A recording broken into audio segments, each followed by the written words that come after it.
So hello everyone, कैसे हो आप लोग। मेरा नाम प्रियांशु गुप्ता है। Welcome to Priyanshu blogs YouTube channel. और मेरे साथ है पव। हाँ। तो हम यहाँ पे मिले थे, मैंने कहा चलो मिल लेते हैं। तो एक बहुत ही सीरियस टॉपिक है। बहुत लोग पूछते हैं कि क्या हम 12th के बाद आए कनाडा, कैसी लाइफ होती है 12th के बाद। फॉर एग्जांपल किसी बच्चे ने 12th का एग्ज़ाम दे दिया और वो पास हो गया और उसके मॉम डैड ने रिकमेंड किया चल बेटा कनाडा ही पढ़ ले या बाहर किसी अब्रॉड कंट्री में पढ़ ले। तो मैंने तो की है ग्रेजुएशन, तो 12th की है पब ने। तो पब से यही पूछूंगा कि उसका क्या एक्सपीरियंस रहा। तो सबसे पहले आप अपना वीज़ा एक्सपीरियंस बता दो कि कैसा वीज़ा एक्सपीरियंस रहा आपका।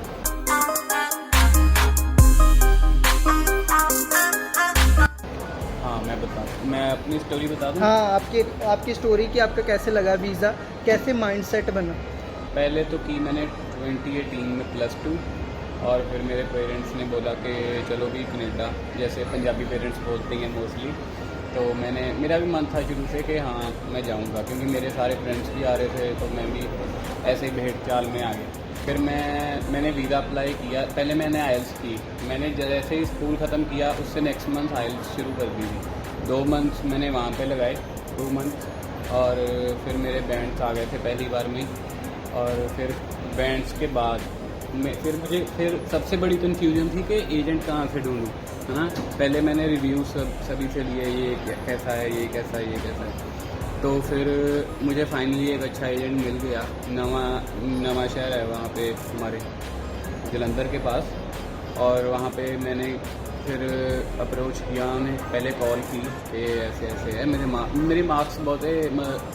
कितने परसेंट थे आपके? 61%। 61% थे कॉमर्स में। कॉमर्स के अंदर 61% थे विदाउट मैथ्स। ओके, फिर भी इतने आए। तो आपके हिसाब से क्या है, कनाडा आने के लिए 60% अगर मिनिमम किसी के मार्क्स हो, हाँ, तो वो आ सकता है +2 के बाद? आ सकता है, बट बिलो 45 ना हो किसी भी सब्जेक्ट में, वो बहुत ज़्यादा पंगा डालता है। ओके, तो आपका कोई भी एक सब्जेक्ट है जिसमें बिलो 45 हो? नहीं, तो फिर 45 थोड़ा सा मुश्किल। हाँ। बिलो 45 नहीं होना चाहिए। 45 हो गए तब भी कोई प्रॉब्लम नहीं है।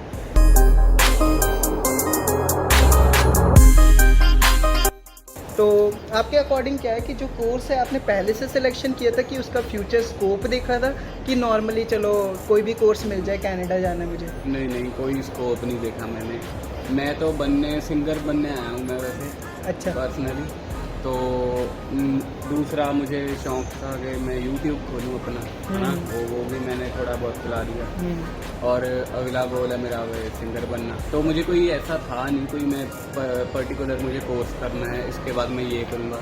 मैं एजेंट के पास गया, मैंने कहा ये मेरे नंबर हैं, मैं कुछ नहीं बोला। उसने सभी कॉलेज गिनवा दिए जो थे। तब मुझे बेस्ट लगा तो वो मैंने चूज़ कर लिया। और फिर मेरा वीज़ा आ गया था 1 महीने के अंदर। मुझे कोई प्रॉब्लम नहीं है कि तुम्हारे मार्क्स कम हैं, ऐसे 20 दिनों के बाद मेरी ऑफ़र लेटर आई। तो मैंने 3 ऑफ़र लेटर आई थी मुझे, और मैंने एक कॉलेज में सिलेक्ट करके अप्लाई किया। 1 महीने के अंदर वीज़ा आ गया। वीज़े के बाद फिर पंगा स्टार्ट हुआ है।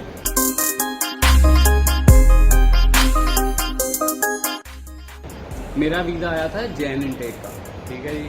जैन इनटेक में नहीं, मई इनटेक का आया। मई इनटेक 2018 में वीज़ा आया था। 2019 में 2019 से 19 में वीज़ा आया मेरा। और वो मुझे एजेंट ने बोला कि आपका डेफर कर दिया उन्होंने। मुझे कुछ नहीं पता था, मैं तो डब्बा लेके चले गया था मिठाई का, चलो सभी को खिला कराएंगे। वो कहते अभी नहीं आपको जाना, आपको जाना है अगस्त में। ठीक है जी। मैंने तो टिकट्स वगैरह सारी बुक कर ली थी, मेरा सारा प्लान था कि मैं चला जाऊँगा। तो वो खबर सुन के मैं थोड़ा शौक था, मेरे पेरेंट्स भी शौक थे ऑब्वियसली। तो हमने टिकट पहले आगे करवाई। उसका भी काफ़ी खर्चा हो जाता है ना, 10-20 हज़ार। पहले अपने एजेंट से कंफर्म कर लीजिए इसी वजह से, ताकि बाद में आपका कोई लॉस ना हो। मेरा 10,000 का लॉस हो गया था इस चक्कर में, ठीक है जी।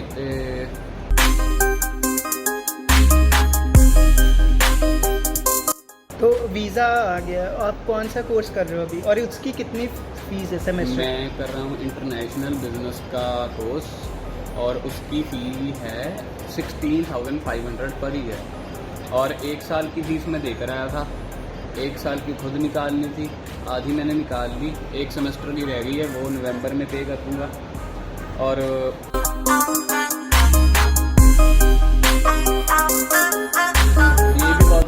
पूछते हैं ना कि फ़ीस वैसे अपने आप निकाल लेते हो कि नहीं। हाँ जी, निकाल लेते हैं। भाई ने अपने आप निकाल ली, मैंने खुद निकाली, मेरे बहुत से फ्रेंड्स हैं, मोस्टली हमें सभी ने अपने आप निकाली है, ऐसा कोई है नहीं। बस आपको सेव करने के लिए वो थोड़ा चाहिए प्रोसीजर, मनी चाहिए। और प्लस आप अगर कम पड़ते हैं $1,000-2,000 आप क्रेडिट कार्ड इशू करा सकते हो। हाँ। क्रेडिट कार्ड से भी आप डायरेक्ट पे कर सकते हो, फीस निकल जाती है। लेकिन अगर आप कम खर्चे करोगे और अपनी बहुत मुंह बंद रखना पड़ता है यहाँ पे जैसे अगर आप मैकडोनल्ड्स भी जाओगे $10 का तो एक बंदे का खर्चा हो ही जाता है ना। अगर आप फॉर एग्जांपल अगर आप 10 बार भी महीने में मैकडोनल्ड्स जाते हो, आपका $100 ऐसे ही खर्चा हो जाएगा।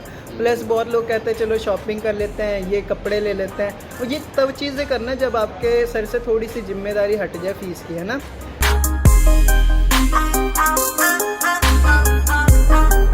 तो आपके अकॉर्डिंग क्या है, कितना आपका खर्चा हो गया था टोटल कनाडा आने के लिए, including air ticket? Including everything मेरा लग गया 16 से 16.5 लाख के बीच में। इतना तो लग ही जाता है क्योंकि एक साल की फ़ीस होती है 8 या 8.5 लाख, उसके बाद 5.5 लाख GST, 13.5 लाख ये हो गया। बाकी कपड़े हो गए और यहाँ पैसे लेके भी आने होते हैं, सर्वाइवल के लिए हमें पैसे शुरू में नहीं मिलते।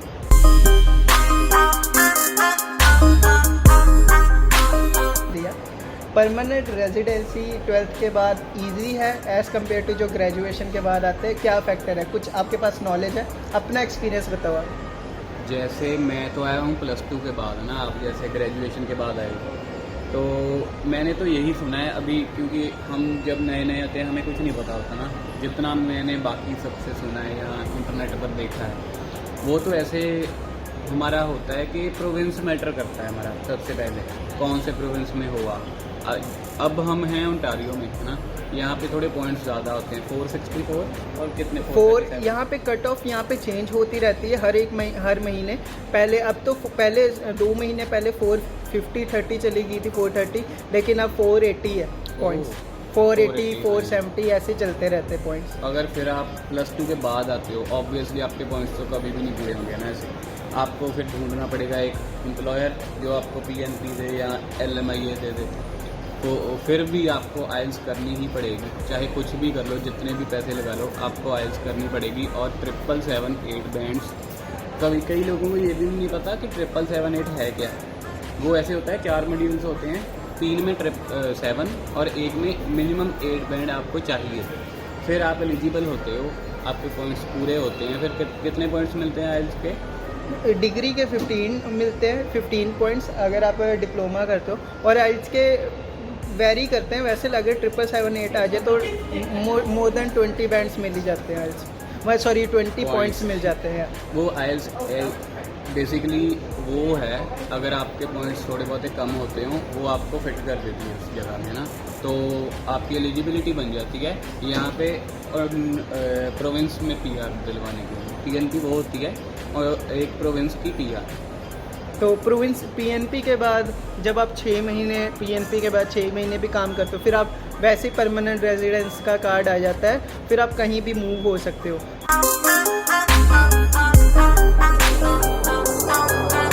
तो आपके अकॉर्डिंग अगर कोई बच्चा Winnipeg, Nova Scotia, Saskatchewan, Ontario को छोड़ के ऐसी प्रोविंस में जाए तो वहाँ पे PR 12th वालों के लिए ईजी होती है, क्योंकि आपका भी फ्यूचर प्लान, जो मोस्टली बच्चों का फ्यूचर प्लान होता है ओंटारियो के अंदर, मूव होना होता है। तो आपके अकॉर्डिंग क्या है कि अगर आपको पहली नॉलेज होगी, अच्छा मैं वहीं पढ़ लेता हूँ, इसी कॉलेज में पढ़ लेता हूँ, सस्कैचुअन हो गया, ऐसे प्रोविंस के अंदर पढ़ लेता हूँ, तो मुझे PR ईजी हो जाएगी, मुझे मूव करने की ज़रूरत ही नहीं होगी। तो आप क्या एडवाइस देना चाहोगे बच्चों को? वहाँ पे 2 फैक्टर काम आते हैं।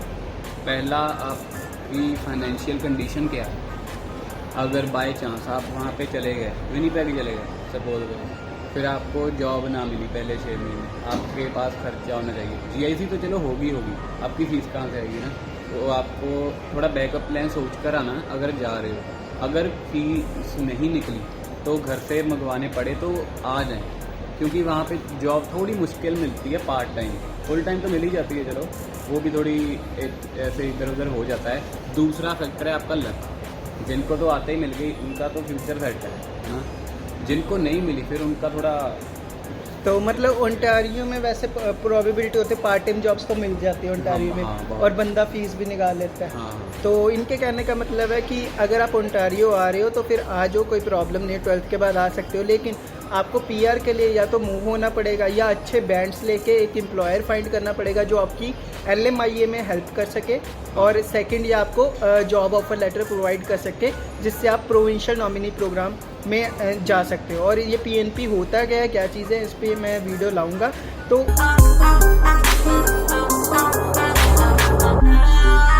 ओवरऑल एक्सपीरियंस क्या रहा आफ्टर 12th का? बढ़िया था, ओके। आपका कौन सा सेमेस्टर चल रहा है अभी? मेरा 3rd है अभी, मेरा ड्रॉप था इसलिए 3rd अभी।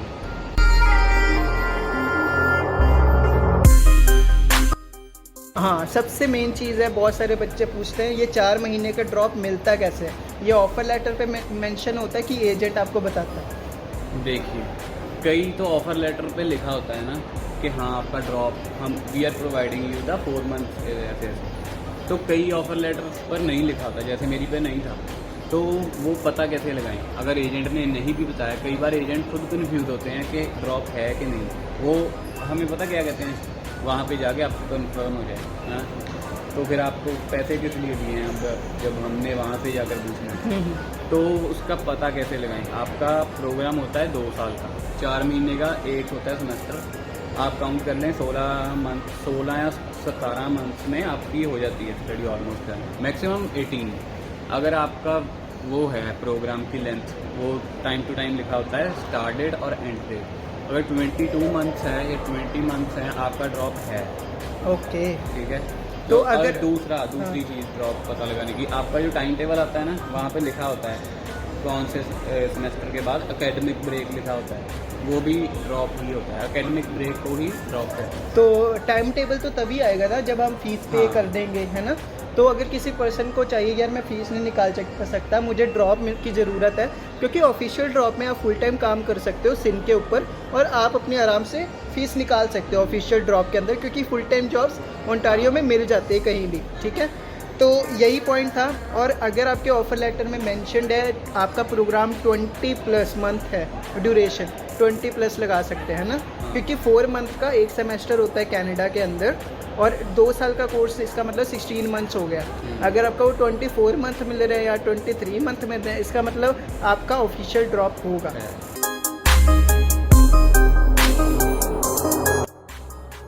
ठीक है। कई अदरवाइज कॉलेजेस ऐसे हैं कि वो कोई भी कोर्स हो वो ड्रॉप देते ही देते हैं। कैनाडोर हो गया, मोस्टली देता है, वो लैम्पटन देता ही देता है सारे कोर्स वालों में, और सेंट क्लेयर भी दे देता है, और काफ़ी कॉलेजेस हैं जो देते ही देते हैं ड्रॉप। वो इंटेक पे डिपेंड करता है कि किसी भी इंटेक में मिल जाता है ना। कभी जैसे लैम्पटन कॉलेज है जो वो बहुत छोटा है, मिसिसागा वाला, है ना।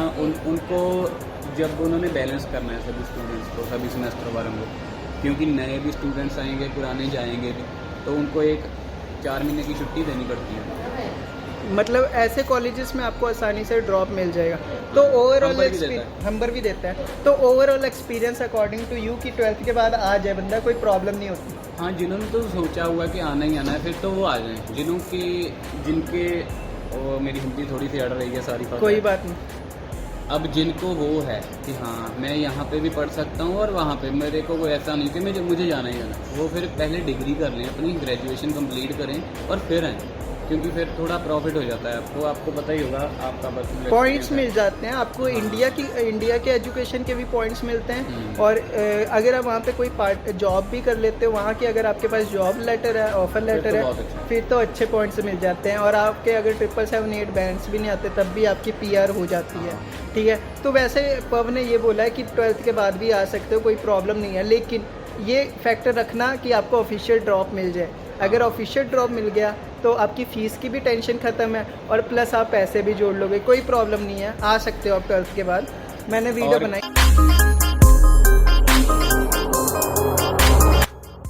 थी वैसे। और कई लड़कियां भी पूछती हैं ना कि फुल टाइम काम कैसा होता है, वो वेयर हाउस में कैसे काम होते हैं, हमारे से हो जाएगा? सारा हो जाता है। यहाँ पे एक बहुत अच्छी चीज़ है, जैसे हमारे इंडिया में होती है कि लड़कियाँ, उनको भी पता है कोई बहुत हैवी काम नहीं कर सकती वो, तो वो उसके अकॉर्डिंग काम देते हैं। बहुत ईजी सा वर्क होता है यहाँ पे, कोई काम मुश्किल नहीं है। कंस्ट्रक्शन का थोड़ा सा मुश्किल है, और ऐसे थोड़े काम मुश्किल होते हैं जो भारी होते हैं। वैसे बहुत आसान काम होता है, सारे कर लेते हैं, लड़के लड़की का कोई चक्कर नहीं है। मतलब सारे हो जाएगा। हाँ। गर्ल्स के भी लिए निकाल लेती हैं फीस। गर्ल्स भी फीस निकाल लेती हैं। बस ये मेंशन करना सबसे पहले, 12th के बाद आ रहे हो कोई प्रॉब्लम नहीं, आ सकते हो। बाद में मूव होना पड़ेगा, वो तो आप अपने आप ही मैनेज कर लोगे, इतना कैपेबल बन ही जाओगे सारा। 2 साल में बहुत दो धक्के पड़ जाते हैं। 2 साल में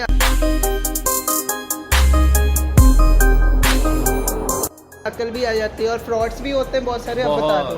फ्रॉड्स, मैं जब नया आया था, मैं कॉलेज का मेरा दूसरा दिन था और मैं वापस आ रहा था बस में, और मेरा फ्रेंड एक साथ में था। मुझे पता नहीं था ये फ्रॉड कोई, मुझे कुछ नहीं उसकी कुछ पता नहीं था, नॉलेज नहीं थी, है ना। और मेरा फ्रेंड था, एक गुरियोज है उसका नाम, और वो मेरे साथ बैठा हुआ था। मुझे कॉल आई प्रोफेशनल, पूरी प्रोफेशनल, कि हम यहाँ से बोल रहे हैं, कनेडियन कोई एजेंसी से बोल रहे हैं, आपका कोई क्रिमिनल रिकॉर्ड हमारे रिकॉर्ड में आया है, तो अपना सिन नंबर दीजिए हमें, अगर आपको मतलब पुलिस को फेस नहीं करना, है ना। और मैंने दे देना था सिन नंबर अपना, मैं देने लगा, मैं डर गया था क्योंकि घबरा जाता है जब नया नया स्टूडेंट आता है। तो फिर मुझे उसने बताया कि ये फ्रॉड होता है, कि सिन नंबर हमको किसी को भी नहीं देना चाहिए। अगर ऐसा कुछ हो भी जाए, वो सीधा वो सिन नंबर वाले या कैनेडियन इमिग्रेशन कुछ भी है, वो आपको घर पे एक चिट्ठी भेजेगी।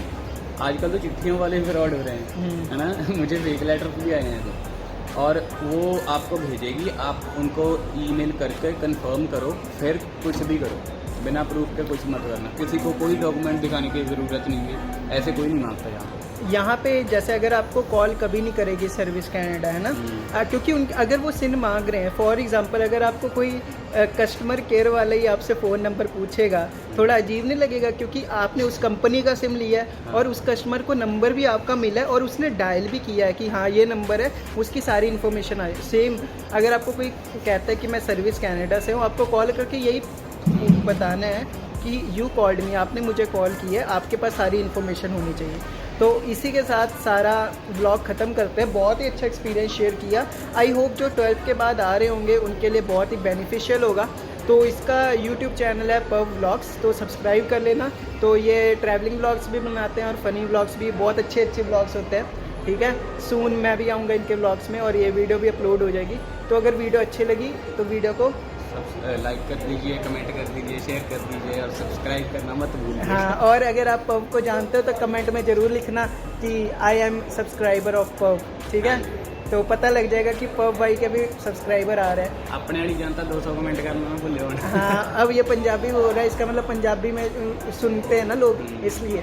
तो इसने मेरे लिए हिंदी में वीडियो बनाई थी, तो बहुत ही हमारी जीप फंस रही थी। बहुत ही अप्रिशिएटेड है, क्योंकि हिंदी नहीं बोलता ना पव, इसलिए। तो अगर आपको वीडियो अच्छी लगी, वीडियो को लाइक कर देना, चैनल को सब्सक्राइब कर देना। बाय बाय, टेक केयर, अपना ख्याल रखना, बाय।